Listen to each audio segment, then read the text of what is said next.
Hey, what's up guys? The 40-year-old Bourbon here. Guys, this is a new channel that I've started because I found myself in a bourbon rabbit hole recently that has really kind of got me excited, really kind of got me curious, and really kind of pushing the limits, my own limits a little bit. So I'm a non-drinker. I don't like the taste of beer, don't like the taste of alcohol, just never have.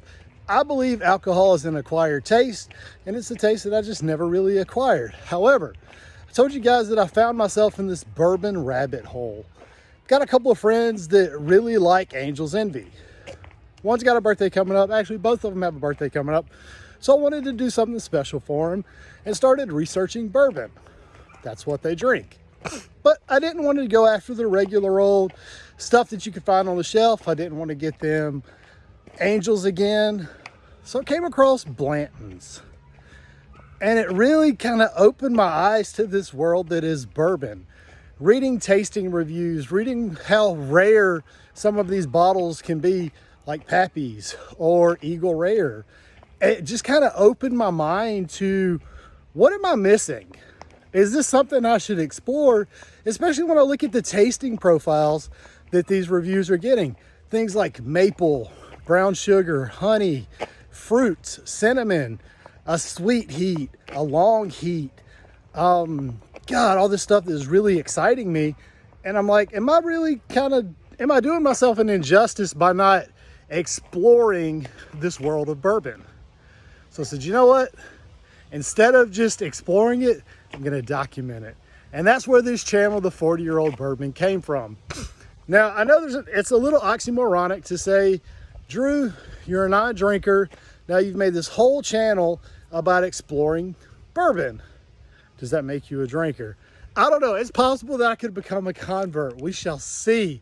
But this is exciting. I'm really excited to explore some of these bottles that are on the shelves. And I've got my first episode coming this week. And some of you guys are going to think I'm crazy.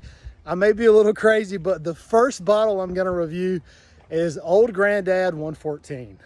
So for those of you in the bourbon world know, that is 114 proof, and it's a stout bourbon from what I'm reading. You know, real strong flavors of cinnamon, kind of a longer heat to it.